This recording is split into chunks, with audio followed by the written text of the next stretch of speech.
گنہگار تو تھا، مجرم تو تھا، لیکن اسے پتا تھا کہ جہنم میں عذاب کس طرح دیے جائیں گے، جہنم کا عذاب کس طرح ہوگا۔ لیکن نوجوان آج جہنم کے عذاب کو بھلا دیا ہے، آج وہ موبائل میں گندے مناظر دیکھتے ہیں، وہ ٹی وی کی اسکرین پر زندگی کا قیمتی ٹائم برباد کر دیتا ہے، رب کا خوف اس کے دل سے نکل چکا ہے۔ کیوں؟ اس لیے کہ اس مغربی کلچر نے اسلام کی تمدن کو، اسلام کی پاکیزگی کو، اس کے تقدس کو پامال کر دیا ہے۔ کوئی گناہ سرزد ہو گیا ہو، گناہوں میں ملوث ہو چکے ہو تو رب فرماتا ہے توبو الی اللہ توبۃ نصوحا، صدق دل سے پختہ ارادے کے ساتھ تم اپنے گناہوں سے توبہ کر لو تو اللہ رب العزت، اللہ جل شانہ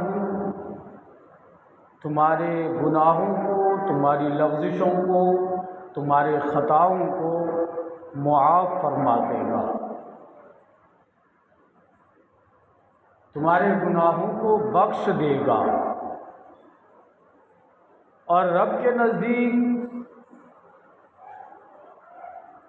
جو رب کا محبوب بندہ ہے وہ رب کو راضی کرنے کے لیے اپنے گناہوں سے توبہ کر لیتا ہے، اور رب تعالی اس بندے کو محبوب رکھتا ہے جو بندہ اپنے گناہوں سے توبہ کر لیتا ہے، اپنے گناہوں سے معافی طلب کر لیتا ہے، رب کریم اس بندے کو محبوب رکھتا ہے، اللہ رب العزت اس بندے کو محبوب رکھتا ہے۔ تو ہمیں چاہیے کیا کہ اگر ہم سے کوئی گناہ سرزد ہو جائے تو ہمیں پختہ توبہ کر لینی چاہیے، توبہ نصوح کر لینا چاہیے۔ جب ہم توبہ نصوح کر لیں گے تو جتنی ہم نے برائیاں کی، جتنے ہم نے گناہ کیے، رب کریم اس گناہ کو بدل کر نیکیوں میں تبدیل کر دیتا ہے، نیکیوں میں اس برائیوں کو، اس گناہ کو نیکیوں میں تبدیل کر دیتا ہے، مگر شرط یہ ہے کہ وہ توبہ نصوح کرے، یعنی پختہ توبہ کرے۔ جس فعل سے اے بیٹھ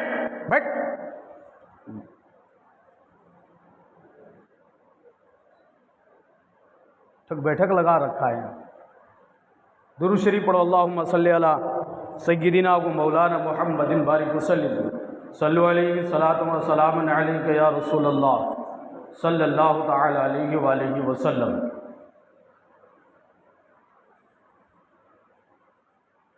پختہ توبہ کرنے والا رب کا محبوب ہے، مگر جو توبہ کرنے کے بعد، گناہ کرنے کے بعد وہ اس بھروسے رہتا ہے کہ جب اللہ رب العزت گناہ کرنے کے بعد توبہ کرنے والوں کو بخش دے گا، بخش دیتا ہے، تو پھر ہم زندگی کی آخری ایام میں توبہ کر لیں گے، آخری وقت میں توبہ کر لیں گے۔ اللہ تو معاف کرنے والا ہے، کریم ہے، بخشنے والا ہے، رحیم ہے۔ یقیناً اللہ کریم ہے، رحیم ہے، بخشنے والا ہے، مہربان ہے۔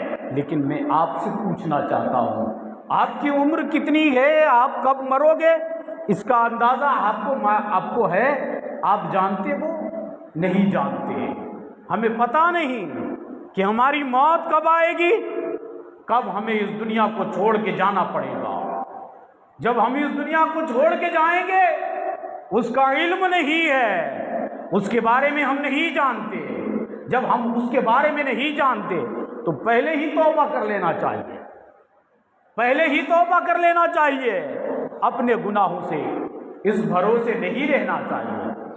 عزیزان محترم، میں آپ کو سمجھانا یہ چاہتا ہوں کہ توبہ نصوح کرنے پر اللہ کریم آپ کو بخش دے گا، معاف کر دے گا۔ آج کل کا جو ماحول ہے اور جو پرفتن دور چل رہا ہے، اس دور میں اپنے ایمان کو بچانا بھی بڑا مشکل معلوم ہوتا ہے، اپنے ایمان کو بچانا بھی بڑا مشکل معلوم ہوتا ہے کہ کیسے ماحول بن رہے ہیں، ہمارا کلچر کتنا بگڑتا جا رہا ہے، کتنی برائیاں آ چکی ہے، کس طرح سے ہم گناہ کے اڈوں پر کھڑے ہو جاتے ہیں، ہمیں احساس تک نہیں ہوتا، ہمیں اس کا پتہ بھی نہیں معلوم، اس کے بارے میں مجھے علم نہیں ہوا پاتا کہ ہم نے یہ کام جو کیے ہیں یہ اچھائی کا ہے یا برائی کا، یہ کام جو ہم نے سر انجام دیے ہیں اس سے ہم کو فائدہ پہنچے گا یا نقصان۔ آج تو عشق مجازی کے لوگ عاشق بن چکے ہیں، جس قدر ماحول ہوتا جا رہا ہے، بہت برے ماحول ہے۔ آج عجب عجب معاملات رونما ہوتے ہیں، عجب عجب افسانے رونما ہوتے ہیں، ایسی برائیاں گامزن لوگوں کے دلوں میں ہو چکی ہے کہ اللہ اکبر، اللہ کی پناہ، اللہ کریم سب کو ہدایت دے، اللہ کریم ان گناہوں سے ہمیں محفوظ رکھے، ہمیں بخش دے۔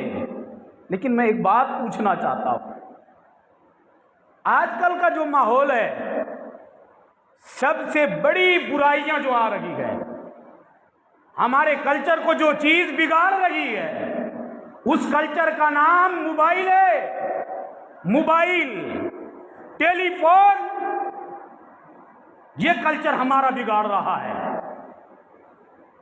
یہ مغربی تہذیبیں ہمارے تقدس کو پامال کر رہی ہے، یہ کلچر ہم کو تباہی کے دہانے پہ کھڑا کر رہی ہے۔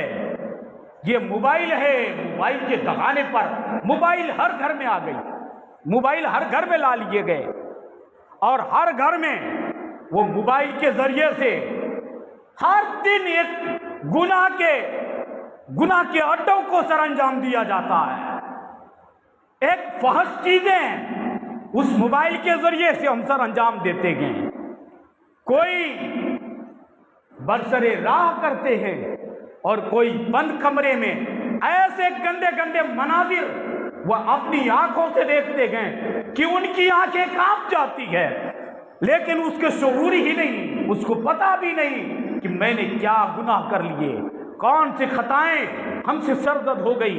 اللہ اکبر، جو کلچر آ رہا ہے، جو کلچر دینا چاہتے ہیں، یہ ٹی وی اور موبائل نے جو قوم کی بچیوں کو اور قوم کے نوجوانوں کو جس طرح گناہ کے اڈے پر کھڑا کیا ہے، اللہ کی پناہ، آج اس موبائل نے ایک ایسا تہذیب دے دیا ہے کہ تم گناہ کرتے رہو، گناہ کے اڈوں پر کھڑے رہو، اس کو پتہ ہی نہیں۔ آج بچیوں کو کلچر کو بگاڑنے کے لیے اس موبائل نے ایسے کام انجام دیے ہیں، اس موبائل نے بچیوں کے کلچر کو ایسے بگاڑا ہے، مغربی تہذیب نے ایسے بدل دیا ہے، ایسے حالات اور ایسے دستور بدل گئے ہیں کہ وہ بچیاں کہتی ہوئی نظر آتی ہے کہ تم کون ہوتے ہو، اپنے شوہر سے بولتی ہے، اپنے شوہر سے کہتی ہے کہ تم کون ہوتے ہو، ہم آزاد ہیں، ہم جو چاہیں کریں، جہاں من چاہے، جہاں جی چاہے ہم گھومیں۔ لیکن اللہ اکبر، رسول ہاشمی کی بارگاہ میں چلو، نبی کائنات ہے، مصطفیٰ کریم ہے، مصطفیٰ علیہ السلام کی بارگاہ میں خاتون آتی ہے اور آ کر کہتی ہے یا رسول اللہ علیہ السلام میرے ابا انتقال کر گئے ہیں، میرے ابا انتقال کر گئے ہیں، میں اپنے ابا کو دیکھنے کے لیے عیادت کے لیے جانا چاہتی ہوں، کیا آپ اجازت دیں گے؟ آپ مجھے جانے کی اجازت دیتے ہیں؟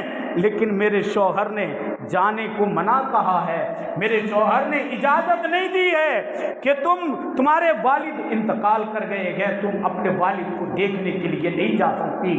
کیا یا رسول اللہ میں اپنے شوہر کے حکم عدولی کر کے میں اپنے والد صاحب کو، میرا والد جو انتقال کر گیا ہے اسے دیکھنے کے لیے جا سکتی ہوں، میں ان کے پاس جا سکتی ہوں؟ حضور علیہ السلام نے ارشاد فرمایا نہیں، تم اپنے شوہر کی اطاعت کرو، اپنے شوہر کی بات کو مانو، اسی میں تو کامیاب ہے، اسی میں تو کامیاب ہو سکتی ہے، اسی میں تمہیں کامیابی ملے گی۔ وہ عورت پھر پلٹ کے چلی جاتی ہے، باپ انتقال کیا ہے، دل تو کانپ رہا ہے، باپ کی محبت ہے، اس باپ نے پالا ہے، اپنی چلچلاتی ہوئی دھوپ کو اپنی پیٹھ کو چلا کر کے اس کی پرورش کی ہے، وہ بیٹی تھی، پھر پلٹ کے آئی، کہنے لگی یا رسول اللہ علیہ السلام جانے کی اجازت مرحمت فرما دے، میرے شوہر نے اب تک اجازت نہیں دی ہے، لیکن کیا آپ مجھے اجازت دیتے ہیں؟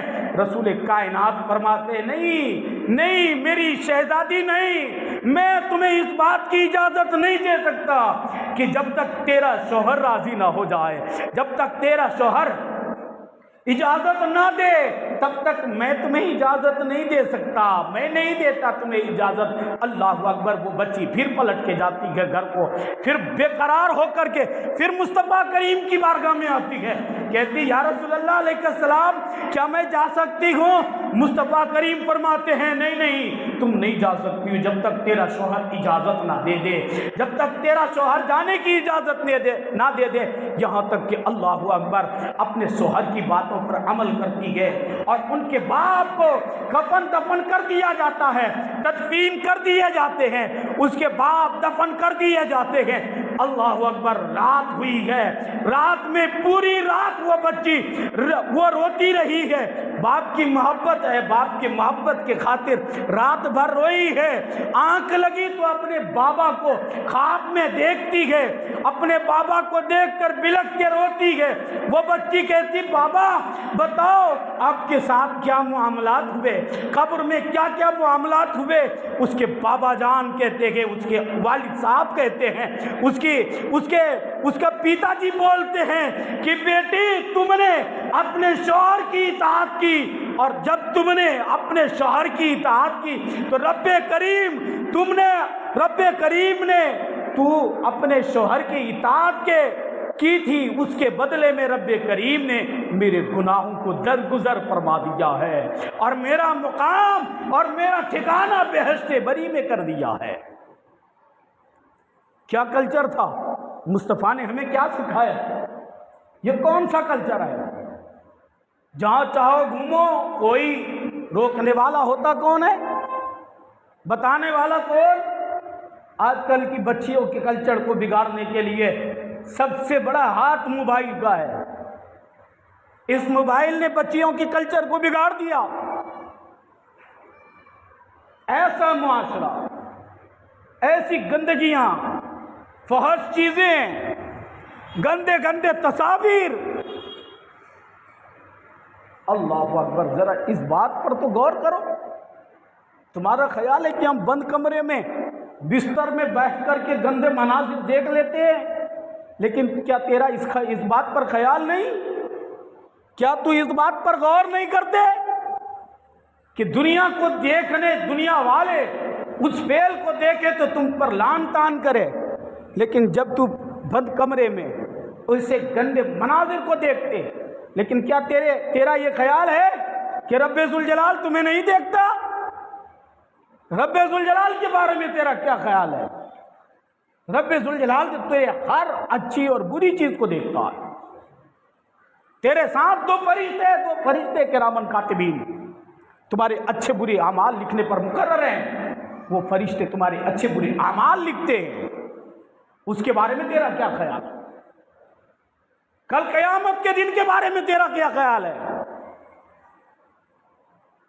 کہ جب بروز محشر پہنچو گے تو تیرے اعضائے بدنیہ، وہ جسم، وہ آنکھیں، وہ حسن، وہ ہاتھ، وہ قوت، وہ رہنمائیاں، وہ سب تیرے خلاف ہوں گی، وہ سب تیرے خلاف گواہی دیں گے۔ جس ہاتھ سے تم گناہ کرتے ہو، جس آنکھ سے تم گناہ کرتے ہو، جس پیر سے تم گناہ کرتے ہو، جس کانوں سے تم گناہ کو سنتے ہو اور گناہ کرتے ہو، یہ کان، یہ ہاتھ، یہ پیر، یہ پورا تمہارا جسم تمہارے خلاف ہوگا، تمہارے خلاف ہوگے، گواہی دی جائے گی۔ بتاؤ تم اس کے بارے میں کیا کہتے ہو؟ اس کے بارے میں تمہارا کیا خیال ہے؟ میں پوچھنا چاہتا ہوں، اگر سڑکوں پر ریڈ لائٹ جل جائے تو گاڑیاں روک دی جاتی ہے، آدمی نظر نہیں آتے، گاڑیوں کو روک دیا جاتا ہے، کیوں؟ اس لیے کہ ریڈ لائٹ جل گیا ہے، جب گرین ہو جائے گا تو پھر ہم وہاں سے چلے جائیں گے۔ اللہ اکبر، وہاں آدمی نہیں ہے، کوئی نہیں ہے، لیکن خوف اتنا ہے، ڈر اتنا ہے کہ کیمرے لگے ہیں، تم نے جو حرکت کرنا ہے، تمہاری جو حرکات و سکنات ہوں گی وہ کیمرہ قید کر لیں گی۔ اس ڈر کی وجہ سے تم گاڑیوں کو سگنل توڑ کے نہیں بڑھاتے، کیوں؟ وہ کیمرے کس نے بنائے؟ انسان کی بنائی ہوئی چیز ہے، انسان نے بنایا، انسان کی بنائی ہوئی چیز کا خوف تمہیں اتنا ہے کہ کوئی وہاں سے کراس نہیں کرتا، آگے کو نہیں نکلتا۔ اللہ اکبر، یہ زمین کو تم نے کیا سمجھا ہے؟ یہ مکانات کو تم نے کیا سمجھا ہے؟ یہ فرش کو تم نے کیا سمجھا ہے؟ جو تم برائیاں کرتے ہو، جو اچھائیاں کرتے ہو، یہ زمین جیسے کیمرہ تمہارے ہر حرکات و سکنات کو قید کر لیتی ہے۔ کل قیامت کا دن ہوگا اور وہ ساری چیزیں رب کے حضور گواہی دیں گے۔ زمین کے جس خطے پر بیٹھ کر تم زناکاری کرو گے، بدکاری کرو گے، گناہ کے کام سر انجام دو گے، موبائل میں فحش اور گندی چیزیں دیکھو گے، وہ زمین تمہارا ویڈیو بنا رہی ہے اور رب کے حضور وہ پیش کیا جائے گا۔ بتاؤ اس کے بارے میں تیرا کیا خیال ہے؟ اس کے بارے میں تم کیا بولتے ہو؟ کل قیامت کے دن تمہاری پیشی ہونے والی ہے اور وہ ایسی عدالت، اس عدالت میں ہر ایک کو جانا پڑے گا، اس عدالت میں سب کی پیشی ہونی ہے۔ پھر وہاں کیا جواب ہے؟ کوئی تمہاری وکالت بھی نہیں کر سکتا۔ تم برائی کرو گے، تمہارے خلاف ساری چیزیں گواہی دینے والی ہے۔ اگر تم نے گناہ کر لیے، خطائیں تم سے ہو گئی، لغزشیں تم سے ہو گئی، تمہیں معلوم ہی نہیں تھا کہ ہم نے یہ جو کیا ہے یہ گناہ ہے، یہ جرم والا کام ہے، یہ کرنے سے جہنم ملتا ہے، یہ جہنم کے راستے پر ہم جہنم والے کام کو سر انجام دیے ہیں۔ اگر تم نے گناہ کر لیا نا تو اب تم کو موقع ملتا ہے، اللہ نے تمہیں مہلت دی ہے، تو تم اپنے گناہوں سے توبہ کر لو، استغفار کر لو، گناہوں سے معافی مانگ لو۔ معافی مانگنے کا یہ مطلب نہیں، توبہ کرنے کا یہ مطلب نہیں کہ ابھی آیا کان پکڑ کے دو جھاپڑ ادھر سے چہرے کو لگا دیا، ایک جھاپڑ ادھر سے لگا دیا، سمجھ لیا کہ توبہ ہو گیا۔ کان پکڑ کے اٹھک بیٹھک کر لیا، کان پکڑ لیا، سوچتے توبہ ہو گیا۔ نہیں نہیں پیارے، یہ توبہ نہیں ہے۔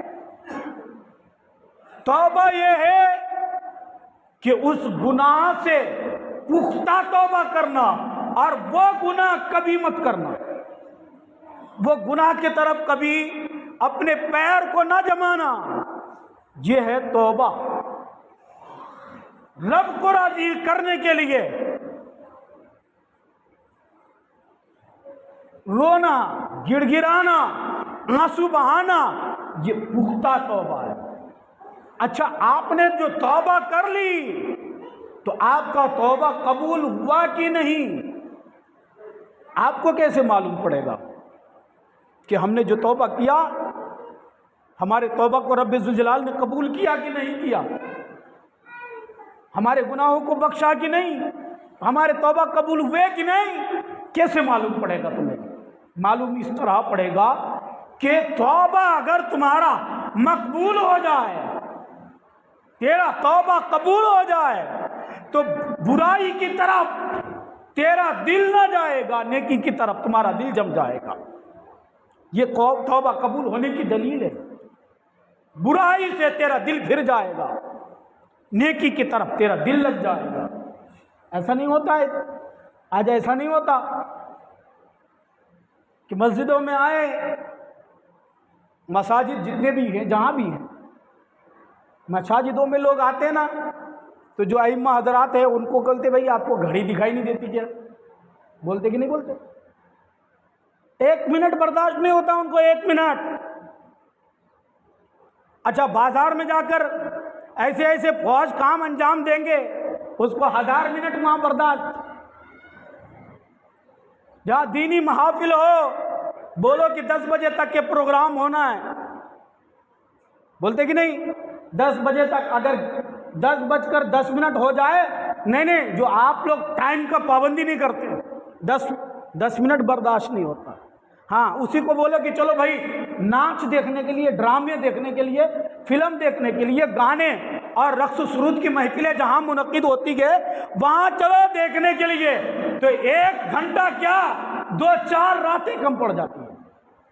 صحیح کہ غلط؟ صحیح بول رہا ہوں کہ غلط بول رہا ہوں بھائی؟ صحیح ہے نا؟ برداشت نہیں ہوتا، 2 منٹ 1 منٹ برداشت نہیں ہوگا۔ اچھا مسجدوں میں بھی لوگ اس وقت آئیں گے، معلوم ہے، کہا بھائی کائے کو تقریر سننا یا کائے کو دین کی باتیں سننا، ایسے وقت میں جائیں گے 2 رکعت تو نماز ہی پڑھنا ہے۔ کیا بولتے؟ 2 رکعت نماز ہی تو پڑھنا ہے مسجد میں جا کر کے، تو ایسے وقت میں جائیں گے جب تقریر ختم ہو جائے، جب جائیں گے سننا نہیں پڑے گا۔ ارے یہاں تو دین کی بات سے بھاگتا ہے، یا اپنے اعمال جو تمہارے خراب ہو رہے ہیں اس کی اصلاح نہیں کر پاتا، لیکن یاد رکھنا اسی کانوں میں جو تم گناہ کے اڈوں پر بیٹھ کر کے گناہ دیکھتے ہو اور سنتے ہو، تو اسی کانوں میں، آنکھوں میں وہ لوہے پگھلا کر کے ڈال دیے جائیں گے تمہارے۔ تم کیا سمجھتے ہو؟ جتنا بھاگو گے اتنا تیرے لیے تباہی ہے، اتنا ہی بربادی ہے۔ اسی لیے بھاگنا نہیں ہے دین کی باتوں سے، دین کی باتیں سننے کے لیے قریب آنا ہے، تبھی جا کے تم کامیاب ہو سکتے ہو۔ میں آپ کو بتانا چاہتا ہوں، ایک جوان تھا، بڑا مالدار تھا، بڑا پیسے والا تھا، بہت پیسے تھے، گناہ بھی کرنے کے لیے دوست احباب اس کے ساتھ ہوتے تھے ہمراہ، پیسے بھی بہت، دولت بھی بہت، ساتھ میں وہ لے کے 2-4 لڑکے اس کے ساتھ میں گھوما کرتے تھے، گناہوں کے اڈوں پر جایا کرتے تھے، شراب نوشی کرتے تھے، ہر فحش کام انجام دیتے تھے۔ لیکن اچانک ہوا کیا کہ کچھ دنوں کے بعد اس کے ہاتھ سے، اس میں جو پیسے تھے، اس کے پاس دولت تھی، وہ دولت، وہ سرمایہ ختم ہو چکا ہوتا ہے، اس کے پاس دولت ہی نہیں رہتا، پیسے نہیں رہتے، جو دوست احباب تھے دھیرے دھیرے اس سے منقطع ہو جاتا ہے، تعلق توڑ دیتا ہے۔ انسان کی دوستی اسی وقت رہتی ہے، اسی وقت تک رہتی، لوگ دوستی اس وقت تک کرتے ہیں جب تک تم سے کوئی فائدہ لے سکے، جب وہ تم سے فائدہ حاصل کرے جب تک دوستی رہتی ہے، فائدہ بھی ختم تو دوستی بھی ختم۔ دوست اسی وقت رہتے جب تیرے پاس سرمایہ ہے، دولت ہے، پیسے ہیں، ختم تیرے پاس تو دوستی بھی ختم، تمہیں کوئی پوچھنے والا بھی نہیں۔ تو اسی طرح اس کے ساتھ ہوا، پیسے ختم تو دوستی ختم، بڑا پریشان، بڑا ہی پریشان حال، دوستوں کے پاس پہنچا، کہا بھائی مجھ پر پریشانی آ گئی ہے، مجھے کچھ پیسے کی ضرورت ہے، ادھار دے دو۔ کہا نہیں بھائی میرے پاس کہاں ہے، سب نے ہاتھ اٹھا لیے، کوئی کسی کا معاون نہ بن سکا۔ جب اس کا کوئی معاون نہ بنا تو اسے خیال آیا کیوں نہ میں جا کے رب کی بارگاہ میں مسجد میں جاؤں اور رب سے مانگوں، رب مجھے عطا کر دے گا۔ آیا، آ کر کے رویا، توبہ کی کہ اللہ مجھے بخش دے، مجھے معاف کر دے۔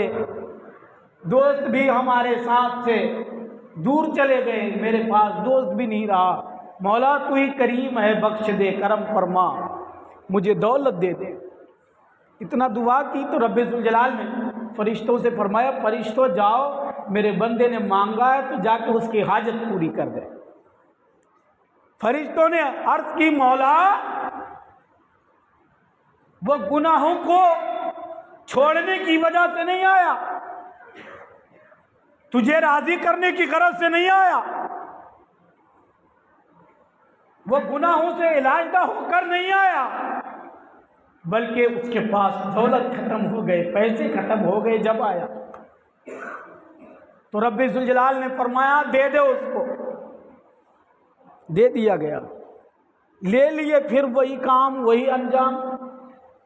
پھر اس کے پاس پیسے آئے تو دوست بھی آ گئے، برساتی مینڈکوں کی طرح آئے پیسے، دوست بھی آ گئے، پھر گناہوں میں زندگی گزرنا، پریشان ہوا، پھر پیسے ختم، دولت ختم، پھر رب کی بارگاہ میں۔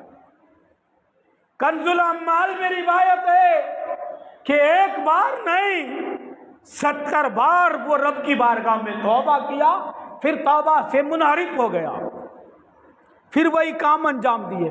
ایک بار نہیں 70 بار یہی کام کیا، توبہ کرتا رہا اور بھاگتا رہا، گناہوں کے اڈوں پر کھڑا ہوتا رہا۔ اللہ اکبر۔ ایک دن ہوا کیا کہ اس وقت اس کو پیسے نہیں چاہیے تھا، ہوش آ گیا، شعور زندگی آ گیا، اسے پیسے نہیں چاہیے تھا، رب کو راضی کرنے کے لیے آیا، مولا میں نے بار بار تیری بارگاہ میں توبہ کی ہے، بار بار تیری بارگاہ میں استغفار کیا ہے، بار بار اپنے گناہوں میں پھر دوبارہ ملوث ہو چکا ہوں، لیکن مولا تو کریم ہے، بخش دے۔ اللہ کی بارگاہ میں صدق دل سے توبہ کیا، توبہ نصوح کیا تو رب کریم نے اس کے گناہوں کو درگزر فرما دیا، معاف فرما دیا۔ میرے بھائی، دوست ایسا مت بناؤ جس کی دوستی کی وجہ سے تم جہنم میں جاؤ، ایسے دوست مت بناؤ، ایسے دوستوں کے ساتھ مت بیٹھو کہ جو تمہیں جہنم لے جائے، ایسے دوستوں کے ساتھ بیٹھو کہ تجھے جہنم سے بچا کر جنت ملے۔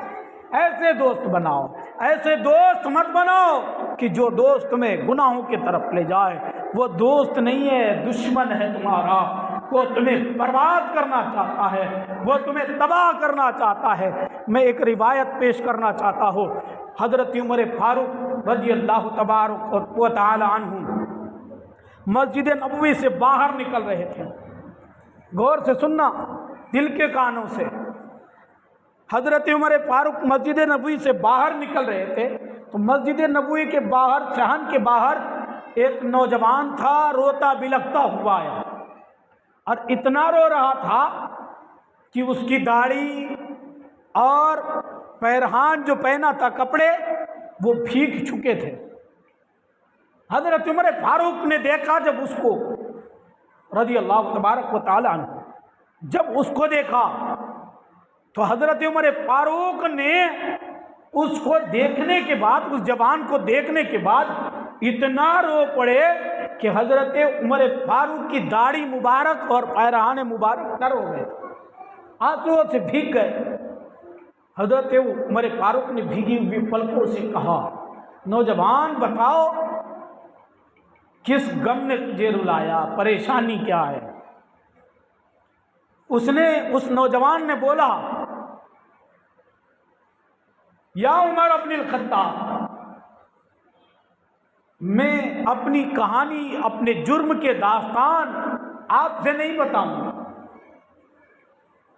کہا پھر کس سے بتانا ہے؟ کہا نبی ہاشمی سے اجازت لے آئیں، آپ جائیں نبی ہاشمی سے اجازت مرحمت کریں، اگر مصطفیٰ کریم مجھے اجازت دے دیں تو میں میرے آقا کی بارگاہ میں اپنے جرم کے داستان بتاؤں گا، اپنے گناہوں کے داستان بتاؤں گا۔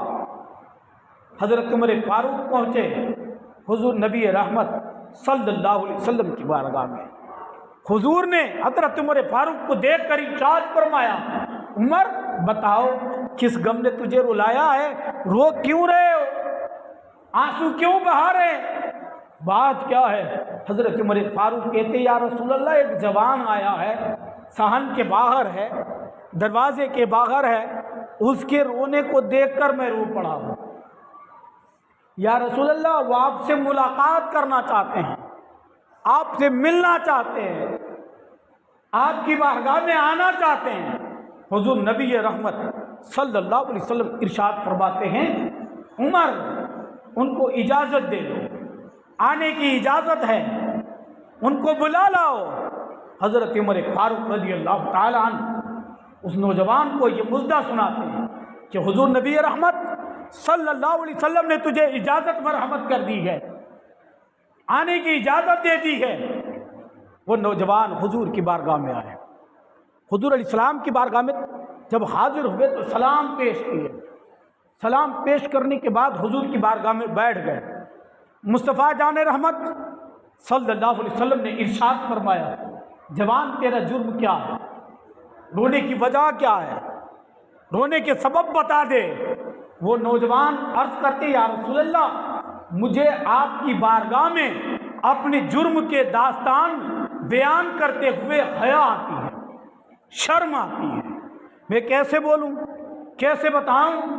حضور نبی رحمت صلی اللہ علیہ وسلم نے ارشاد فرمایا، بتاؤ تیرا جرم کیا ہے، تیرا خطا کیا ہے۔ پھر وہ خاموش رہے، کوئی جواب نہیں، نگاہوں کو جھکا لیتے ہیں۔ نبی رحمت ارشاد فرماتے ہیں، جوان تیرا جرم کیا ہے؟ وہ کہنے لگتے یا رسول اللہ کیسے بولوں، کیسے بتاؤں؟ پھر اچانک حضور علیہ السلام نے ارشاد فرمایا، میرے آقا ارشاد فرماتے ہیں، زمین بڑی ہے یا تیرا جرم بڑا ہے، زمین بڑی ہے یا تیرا جرم؟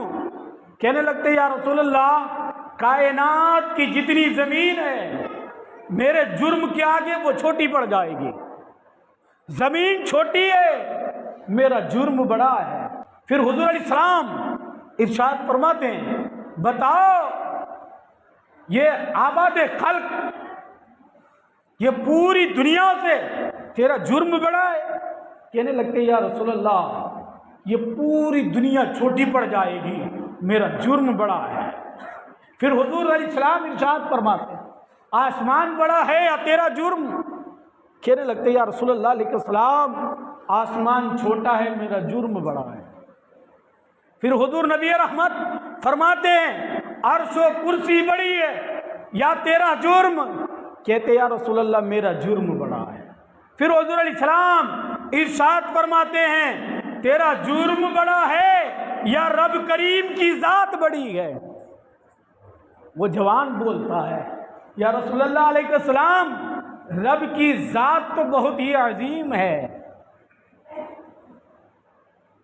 رب کی ذات تو بہت ہی عظیم ہے۔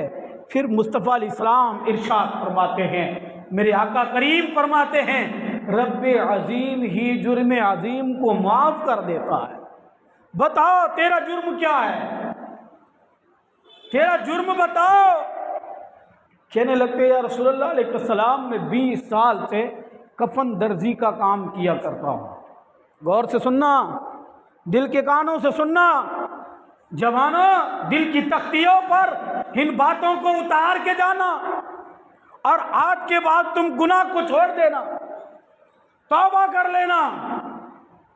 وہ جوان عرض کرتے 20 سال سے میں کفن درزی کا کام کیا کرتا ہوں، کفن درزی کوئی مر جائے تو میں کفن بیچا کرتا ہوں، جب کوئی انتقال کرے تو میں کفن بیچ دیا کرتا تھا، اور لوگ جب اسے نہلا دھلا کر کفنا کر کے قبرستان میں قبر میں جب دفن کر کے چلے آتے تو رات کی تاریکی میں جب ساری دنیا سو چکی ہوتی تھی میں پھاوڑا ہاتھ میں لیتا تھا اور لے کر قبرستان پہنچ جاتا تھا.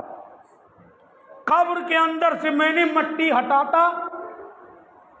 ہٹا کر کے لاش کے قریب پہنچتا اور اس لاش سے اس میت سے کفن میں چھین کر کے واپس گھر کو آ جاتا تھا. یہ کام میں ایک دن دو دن سے نہیں کر رہا، میں 20 سال سے اس کام کو سر انجام دے رہا تھا. میں اس لاش سے کفن لاتا تھا اور اسی کفن کو پھر دوبارہ میں بیچ دیا کرتا تھا. یہی میرا کام ہے، یہی کام میں کرتا تھا. لیکن ہوا یہ یا رسول اللہ علیہ السلام، ایک دن انصار قبیلے کی ایک لڑکی انتقال کر گئی، ایک لڑکی فوت ہو گئی. جب وہ انتقال کری تو لوگ میرے پاس کفن خریدنے آئے، کفن دیا. پھر میں اپنی عادت کے مطابق رات کو پھاوڑا لیا اور لے کر قبرستان پہنچا، اور پہنچنے کے بعد قبر کے اوپر سے میں نے مٹی ہٹانا شروع کر دی. مٹی ہٹا دیا. جب قبر کو کھول دیا، قبر کے اندر داخل ہوا، میں نے اس میت سے، اس لڑکی سے کفن اتارا، اس لڑکی کو برہنہ کر دیا. جب میں نے اس کو برہنہ کر کے قبر سے باہر نکلنا چاہتا تو ابلیس نے میرے دل میں وسوسہ ڈال دیا، برے خیالات ڈال دیے. میں پلٹ کر کے اس مری ہوئی بچی سے میں نے زنا کر لیا ہے، بدکاری کر لی ہے. یہ میرا جرم ہے، یہ میرا گناہ ہے. حضور علیہ السلام کی بارگاہ میں جب یہ بات اس نوجوان نے کہی تو مصطفیٰ کریم فرماتے، نوجوان تو میری بارگاہ سے باہر نکل جا. کہیں تیری نحوست کی بنیاد پر، تیری بدکاری کی بنیاد پر رب ذوالجلال آسمان سے آگ نہ اتار دے. یہاں سے دفع ہو جا. وہ نوجوان بھاگ کر کے جنگلوں کے طرف نکل پڑتا ہے، پہاڑوں کی چوٹیوں پر گزرتا ہے اور پہاڑ کی چوٹی پر کھڑے ہو کر رب کی مشیت کو بلاتا ہے. اے رب ذوالجلال، مانا کہ تیرے محبوب کو میں نے اپنا جرم بتایا ہے، میں مانا کہ جہنمی ہوں، مانا کہ میں بہت بڑا گناہ کیا ہے، لیکن اے رب ذوالجلال تم مجھے ان گناہوں سے بچا لے. میں تیری بارگاہ میں توبہ نصوح کرتا ہوں، پختہ توبہ کرتا ہوں. اے رب کریم میرے گناہوں کو درگزر فرما دے. اور اے رب ذوالجلال اگر تو نے مجھے اس گناہ سے پاک نہیں فرمایا، اس گناہ کو معاف نہیں فرمایا، تو رب کریم مجھے آسمان سے مجھ پر آگ برسا دے اور جہنم کی آگ سے بچا لے. جہنم میں نہ بھیجنا، دنیا ہی میں عذاب نازل فرما دے. اللہ اکبر. وہ گناہگار تو تھا، مجرم تو تھا، لیکن اسے پتا تھا کہ جہنم میں عذاب کس طرح دیے جائیں گے، جہنم کا عذاب کس طرح ہوگا. لیکن نوجوان آج جہنم کے عذاب کو بلا دیا ہے. آج وہ موبائل میں گندے مناظر دیکھتے ہیں، وہ ٹی وی کی اسکرین پر زندگی کا قیمتی ٹائم برباد کر دیتا ہے. رب کا خوف اس کے دل سے نکل چکا ہے. کیوں؟ اس لیے کہ اس مغربی کلچر نے اسلام کی تمدن کو، اسلام کی پاکیزگی کو، اس کے تقدس کو پامال کر دیا ہے. اپنے آپ کو بچاؤ. 40 دن گزر گئے روتے روتے. پھر حضرت جبریل علیہ السلام آئے حضور کی بارگاہ میں. یا رسول اللہ علیہ السلام، اس نوجوان کو مزدہ جافدہ سنا دیں کہ رب کریم نے اس کے جرم خطا کو معاف فرما دیا ہے، بخش دیا ہے. جب اتنا بڑا مجرم گناہ کرنے کے بعد